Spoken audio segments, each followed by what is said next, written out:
What's up, YouTube? This is Game on Cloud 9 here, and this is actually a response video to Secureij on his response video on my comments that I had put on one of his videos, and I'll make sure I link his channel name down below in the description. But anyway, I'm just going to jump right into this video and respond to the things that he said towards my comments. Anyway, first thing that you said, Secureij, towards you started off, I believe, talking about how it didn't make sense that the Nine Tails was a misunderstood evil this late in the game in Naruto. But to be honest, I kind of feel like it's okay to introduce that now, because I kind of feel like Kishimoto has been kind of setting up since the beginning of Naruto. Maybe not since the beginning exactly, but towards the middle, I feel like he started setting up for this to happen with the Nine-Tailed Fox. And the reason being that I feel that he did is because sometime in the Sasuke arc, I don't know if you remember this, but Sasuke entered Naruto's mind, or he entered the seal, I should say. He entered the seal and was suppressing the Nine-Tails chakra. Now, one thing specifically the Nine-Tails had said about Sasuke is that Sasuke's chakra was more ominous than his own, and that it reminded him of Madara Uchiha. Now, that kind of lets us know, okay, Sasuke probably harbors a lot of different hatred in his heart. I mean, we already knew Sasuke had hatred, but it kind of lets us know, like, okay, if it's past what the Nine-Tailed Fox is saying, it must be pretty bad. I mean, come on now, it's the Nine-Tailed Fox. But then it also lets us know that the Nine-Tails must have some type of good in them, because pure evil is pure evil. I'm like, how can, one person that's pure evil be eviler than another person that's supposed to be pure evil? You get what I mean? I don't know if you understand what I'm talking about, but I think that right there was a hint that there was some type of good in the fox, even though it was very, very, very little, or there's at least a glimmer of hope that the fox could change. Now, the deal with Naruto is, with Naruto changing people, that's another thing. As the series has went on, we've seen Naruto change people. In fact, the most recent chapter actually showed this very well. We've seen Naruto change Neji, change Gaara, change Tsunade, change Pain. Each one of those people, he not only grew in strength, but he had to grow in changing people. And notice when he fought Sasuke at the Valley of the End, he lost to Sasuke. I don't think it was just because Sasuke had to grow in power in the village, and not just because Kishimoto was just trying to set up for a fight later, but you also have to look at it in the battle of hatred. And that Sasuke's hatred was greater than what Naruto could handle at that point. Naruto couldn't really reach Sasuke in the way he wanted to back then. And he didn't even know how to really convince Sasuke. And he later on learned that the only way he'll be able to convince him is through his fist. And that's actually how Naruto has always done things. He just never really thought about it in terms of Sasuke, that he would have to convince Sasuke in terms of his fists. Now, this later on goes to another point with the Nine-Tailed Fox. I think that also shows that, when he changed Pain, Pain had all this hatred. Pain is the first one to actually teach Naruto what true pain meant and get Naruto thinking about peace in a real way. Because Naruto just said, oh, I'm going to just change this, I'm going to just change that. But he had to really think about, what am I going to do? He never really had a straight answer for Pain. Really never knew what to say. When Pain had him pinned to the ground and asked him for his answer at first, he did not know what to say. But later on, he realized what he had to do. Realized that it really was, peace was a very important thing that he needed to do. And he wanted to do it, but he had to really get thinking about it. And since Pain had all this hate, he even managed to change Pain. Which, that really said something within itself. Now, I think it makes sense. In order for him to be able to actually change the Nine-Tails, he had to get rid of his own hatred, which we see later on. Oh yeah, and if this is way off in the video. I know I'm saying it's pretty late, but if you just watch the anime, there's gonna be some spoilers in here. So I'm just letting everybody know, if whoever is just watches my Naruto Shippuden anime videos, you may want to get out of the video at this time. I know it's pretty late to say this, but there may be a few spoilers here and there. But anyway, let me jump back in. So the Nine-Tailed Fox had greater, once Naruto finally actually conquered his own hatred, you also have to think about too that, okay, now the next step is that he had to fight the Nine-Tails, of course, and he had to beat the Nine-Tails. But it makes sense that now that he's conquered his own hatred, he can finally defeat the thing that had more hatred than him. He had to know how. He had to, I guess you could say, in order to be able to handle all these other people that had greater hatred than him, Naruto had to be able to defeat the hatred within himself so that he would be able to respond to them in a positive way that would be able to further change them into being able to, see it from his perspective. If that makes any sense. I don't know if I'm making any sense right now, actually. But I kind of feel like he's changing the nine-tailed fox now, and I don't think that's really a bad thing since the fox wasn't completely bad. It just, yes, it caused Naruto's life to be evil. I mean, not evil, be bad. My fault.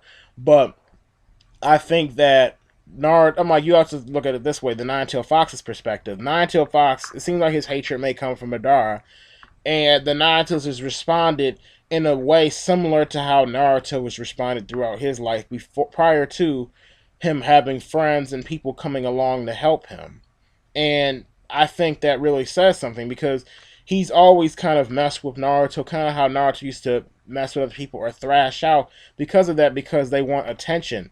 Naruto never really paid attention to the Nine-Tailed Fox. He wanted no parts of it. But now that he's gotten rid of his own hate, he can see that the Nine Tails also feels how he used to feel. It may be on a greater level, but it feels how he used to feel. And it comes, in my opinion, the Tail Beast hate comes from maybe from how people treated them. I mean, that's not just about how I feel, but we've kind of seen that through the Nine-Tailed Fox's flashbacks that the Nine-Tails is mad at Madara, and then we see how all the other Jinchurikis before Naruto, his mom as well as Mito, that they kind of just wanted to shaft the Ninetales to the side. They didn't really want any parts of the Ninetales. They just kind of like, okay, just stay in here, just be quiet and leave me alone. That was how their approach was. But Naruto actually wants to have a relationship with the Tail Beast, which is a big difference between the other Jinchurikis. Not saying the other Jinchurikis were bad, but they didn't really know how to respond, and they had never really had the same problems that Naruto had had. So that's why now that Naruto dealt with his hatred, he can understand the Nine-Tailed Fox's feelings, because, like I said, the Nine-Tails has been treated bad throughout history, and it probably stems from the Ten Tails because the people probably remember the Ten Tails hate, the hatred that it caused, because the Ten Tails used to be a monstrous evil beast, and when it separated in like when the Sage Six Paths sealed in his body, then sealed it in the moon, and then separated its power into 9 pieces, and breathed life into it and all that, and they actually became their own life forms. They basically probably ridiculed the Tail Beast after the Sage Six Paths died because of one, because he wasn't there to say anything, but because the Tail Beast, they remember the Ten Tails, and they probably just passed that hatred down and realized, we can control these Tail Beasts. We can manipulate these Tail Beasts. And I think that that's where the Nine Tails had that hatred. I don't think it started out hating people. I think it probably started out good when it was around the Sage of Six Paths. But people around it changed it bad and made it bad, just like how people have made the Jinchurikis feel that way. Alright, now moving on to the whole third Hokage and Sasuke thing. I kind of feel like the third Hokage wouldn't have necessarily knew that Sasuke was evil, or not evil, but he had all this hatred. I mean, yes, he knew about it, but you also have to remember this. Itachi had specifically talked to the third Hokage before he left the village, didn't want Sasuke to be harmed or any sort of way. He basically wanted Sasuke to live a normal life, and he wanted Sasuke to avenge him. So I think the third knew about this, and since he did know about it, I think it makes sense that he would let Sasuke become a ninja. Not only that, but you can't say that the third didn't pay attention to what Sasuke was doing. He specifically put Kakashi in Naruto and Sasuke's team, or I should say Naruto and Sasuke under Kakashi, basically because he wanted Kakashi to watch them. He thought that Kakashi would be good to watch Naruto since he had the Nine-Tailed Fox, and Kakashi was strong. But not only that, but Kakashi and Sasuke also had a similar past that they lost a lot of people that they care about. So I think that was actually a wise decision on the third Hokage's part. I just think that it went a little bad because of how Orochimaru really got Sasuke to try to come back. But I think there's still hope for Sasuke. I don't think he's just completely, well, I mean, he is pretty far gone now, but I think that Naruto may be able to change Sasuke, and I don't think it meant that Sasuke should have been a ninja, because there's plenty of ninja out there that didn't always start out with hatred, but they later on formed it. And Sasuke was good in the beginning. He wasn't bad. I mean, he cared about Naruto, he cared about Sakura, and I think that's a big statement. I don't think a lot of people don't pay attention to. I'm not just talking about you. I'm just saying like Sasuke did care about Naruto and Sasuke. I mean not Sasuke, Sakura. My fault again. You know, he did care about them because if he did not care about them, why would he have protected Naruto against Haku? Why would he have cared so much to save Sakura against Gaara? I think that a lot of us forget that a lot of times because a lot of people look at the moments where he kind of called Naruto a loser and all this kind of stuff, but I still see how they all could have been friends because they were comrades. They did protect each other in battle. They did make sacrifices to make sure each other was all right. Sasuke even specifically said that he never wanted to ever see anything happen to them again, and I think that's why Naruto wants to save Sasuke because of the, I guess you could say, the pain, or not pain, but like he saw the good side of Sasuke when they were comrades, and he feels like that good side is still in him. Now I know I'm just went way off subject as far as that goes, but that's just how I kind of feel as far as the third Hokage and Sasuke. That Sasuke started out good, he just ended up turning bad later on. Of course, I mean I'm like that's pretty much. I mean everybody pretty much knows that, but at the same time, I'm saying that I don't think that I don't know. I'm trying to make sure I'm making sense here. Like the only point I'm trying to get across is that I don't think that the third thought Sasuke would end up being bad in this kind of way. I don't think he expected Toby because we have to remember Toby was his breaking point. Toby is the one who got Sasuke to really become like make that step over to the dark side because Sasuke had pretty much thought it's over when he killed Itachi. But then when he saw Toby and Toby got into this talk and talked about all the stuff in the village, then that's when Sasuke was like, and then that's when he started going crazy. Now, I do have to agree with you on one thing. I do think that Kakashi did neglect Naruto and Sakura a lot as far as what they learned. They didn't really learn anything from Kakashi that much. They just learned maybe minor little things.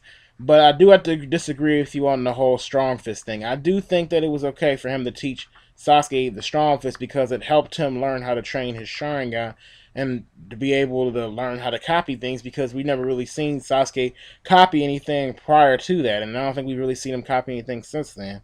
But that was a part of the Sharingan. Not only that, but that was really useful to use against Gaara because we did see Rock Lee was like the only one prior to that was able to really land hits on Gaara, and Sasuke needed that in order to be able to really touch Gaara.